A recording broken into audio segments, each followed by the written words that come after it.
com uma entrevista aqui com Cláudio Carneiro, que está aqui como um representante do grupo, né, do Observatório de Gestão Pública de Teresópolis, é isso? Na verdade, hoje a gente está aqui representando o Observatório Social do Brasil, né? Assim, a ideia é falar um pouquinho sobre o observatório no Brasil, né? Hoje já está em 105 cidades, né? E falar um pouquinho também da experiência de Teresópolis com o observatório. Eu vou te fazer uma pergunta que, na verdade, seria a minha última pergunta, mas eu acho que a gente consegue ter um parâmetro diante de todo essa trajetória, na verdade, no processo de formação de vocês. No seu olhar especificamente, você acha que o Brasil tem jeito? Tem, isso eu não tenho dúvida, né? Assim, eu acho que cada um de nós, brasileiro, né, tem essa esperança de um país melhor. E eu acredito nisso, né? A gente vê várias cidades, né? O observatório é uma semente, né, que mostra muito isso. Hoje a gente participa do encontro assim, nacional, quando vê todas essas cidades juntas, a experiência de cada cidade, né? Realmente anima a gente, né? E assim, eu tenho para mim que a maioria dos brasileiros, né, vamos botar em 95%, são pessoas boas, né? Então o bem sempre vence, tem que vencer no nosso país também. Cláudio, eu comecei com essa pergunta, mas eu vou perguntar para vocês como é que surgiu essa necessidade e, na verdade, ela surge de uma necessidade de você estar criando o Observatório em Teresópolis. Eu queria que você fizesse uma síntese de como é que surgiu essa provocação de vocês estarem criando o Observatório em Teresópolis. Teresópolis, né, como toda cidade, tem lá suas dificuldades, né, e assim, está muito sensível essa questão dos recursos públicos. Mas Teresópolis tem um agravante, que eu acho que ela passou por uma tragédia em 2011, né, que foi a maior tragédia assim,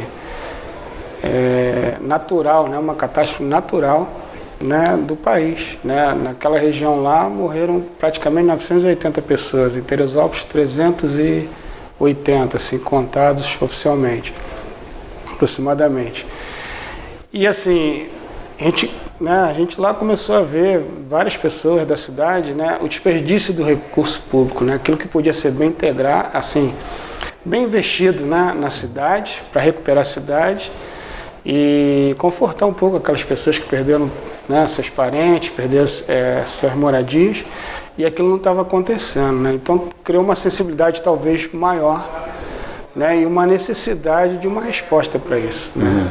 E aí um grupo de pessoas, de empresários, buscando uma solução, encontrou essa experiência do Observatório Social, que começou... Que já existia uma referência de um outro local e vocês acabaram...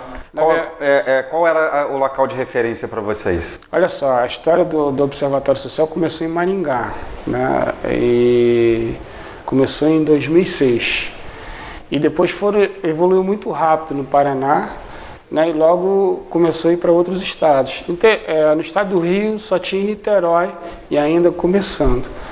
E aí a gente entendeu essa metodologia, entendeu que era interessante e trouxe essa experiência para Teresópolis.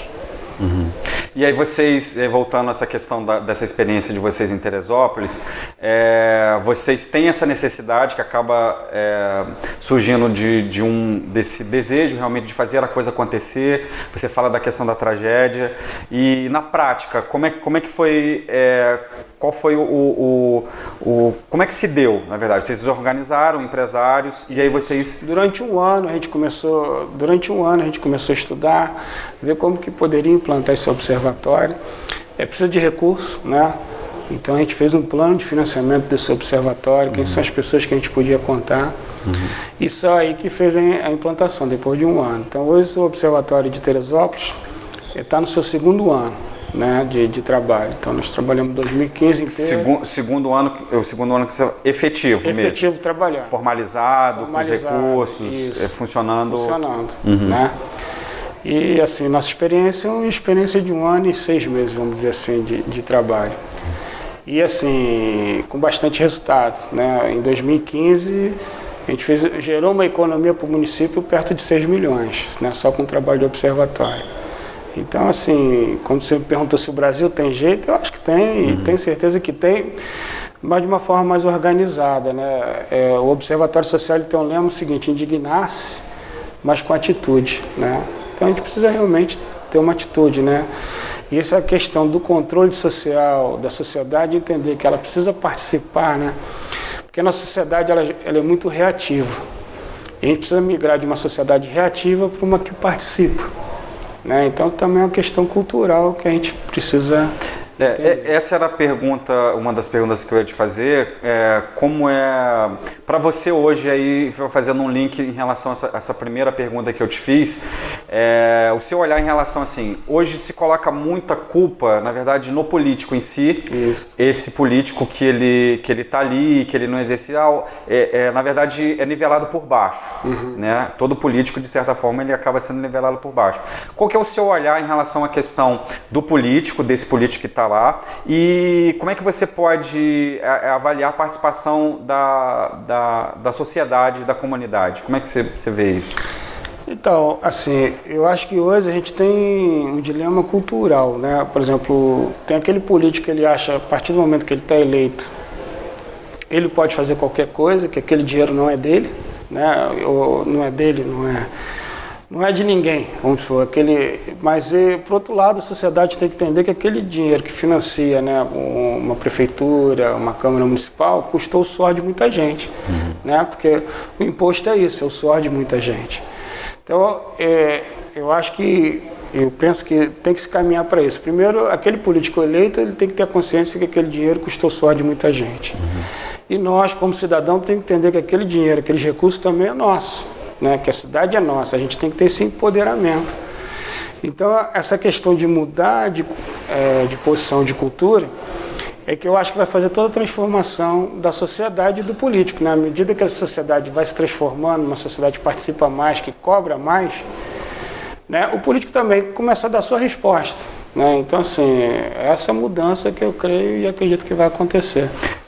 Só para a gente, na verdade tem pouco tempo, o diretor aqui está pedindo para a gente encerrar, mas eu não poderia deixar de perguntar essa questão assim, na prática, vocês têm um trabalho que é feito do Observatório, Ministério Público, Receita Federal, como é que se dá isso? Como é que a coisa funciona? Na verdade é assim, é um monitoramento, né? Assim, o Observatório ele trabalha... Seria um cruzamento de dados aí, né? O Observatório ele trabalha com 4 eixos, que é monitoramento das compras públicas, que é a lei da transparência, ou seja, quanto mais transparente for a coisa, menos chance de ter uma corrupção ali.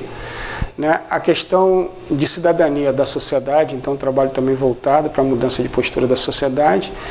E uma questão de empresas, né? Que essas empresas, capacitar essas empresas, principalmente empresas locais, para participarem também do processo de compra da prefeitura. Então, assim, são 4 eixos que o Observatório trabalha, sendo que o primeiro eixo, que é o monitoramento das compras, é o que normalmente a gente entende o seguinte: se o dinheiro não sai errado, né, é muito mais fácil, que depois que o dinheiro saiu errado e voltar com ele é muito mais difícil.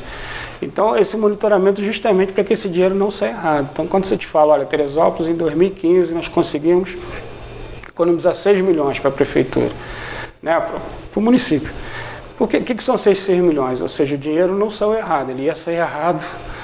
E a gente conseguiu, de alguma forma, intervir no processo para que ele não saísse. E você acha que pode ser feito mais? Vocês economizaram 6 milhões, mas você acha que ainda pode, tem? Pode, porque assim, tem exemplos lá, que o tempo aqui é curto, né, que são mudança de cultura, que vai refletir lá na frente. Né? Então, assim, essas mudanças tem uma ação, por exemplo, teve uma lei lá, né, que era uma lei de verba indenizatória dos vereadores, que cada um podia gastar R$8.000 sem dizer como, vamos dizer assim, sem muito controle. Né? Sem muita prestação de conta. Olha, você pega 12 vereadores, gastando R$8.000 por mês, né, ao longo de 4 anos, essa brincadeira aí vai passar de 3 milhões e pouco. Né? E nós conseguimos cancelar essa lei. Por quê? E conseguimos que algum do dinheiro, algum recurso que foi usado, através dessas verbas indenizatórias, voltasse para os cofres. Né? Só que se você multiplicar isso para outros mandatos e tal, esse recurso vai longe. Né? Entendi. Então, essa mudança de cultura, ela às vezes provoca mais economia do que a própria aquela economia na hora em si, né? Imediata. A última pergunta, e aí eu queria dizer para você, perguntar para você, depois de vocês terem criado o observatório em Teresópolis, como é que é a participação da sociedade, da comunidade com vocês, especificamente lá em Teresópolis? Então, inicialmente a gente tem um grupo de monitoradores. Lógico que durante aquele 1 ano de preparação até a gente conseguir fundar um observatório, a gente fez várias reuniões de conscientização. Então, aquele grupo que a gente tem inicial de mantenedores, que entendeu, comprou a ideia, né? E se comprometeu. Como? Com recurso, né? A partir do momento que eu estou colocando recurso, me comprometi com aquilo ali. Daí para frente é um outro passo, né? A partir do trabalho e do que a gente vai mostrando para a população, você também vai ganhando de alguma forma o respeito, né? E aí o apoio, porque é isso, né? À medida que a gente vai avançando com o trabalho, vai ganhando respeito, apoio e vai ganhando recursos para poder ampliar o trabalho, né? Então é uma escada, né? Que você vai fazendo até conseguir realmente chegar nesse objetivo. Eleições municipais, eu queria que você deixasse seu recado final. A gente está aí à porta já das eleições municipais. A sua última palavra em relação a isso. Então, eu acho que hoje, mais do que nunca, a gente precisa ser bem seletivo, né? Então a gente não pode votar só porque é amigo, só porque é gente boa, mas tem que votar com qualidade, né? De pessoas que têm capacidade, né? Tem que olhar o currículo, igual você vai contratar alguém para sua empresa. Procura, investiga, olha o currículo para poder votar bem. Okay, Cláudio, eu queria te agradecer mais uma vez sua presença aqui em Três Rios. Eu agradeço, é um prazer estar aqui. Que você volte mais vezes para poder estar trocando. Gosto muito de Três Rios, tenho clientes aqui, assim, amigos também, né? Então, é um prazer estar aqui hoje. Muito obrigado e até a próxima.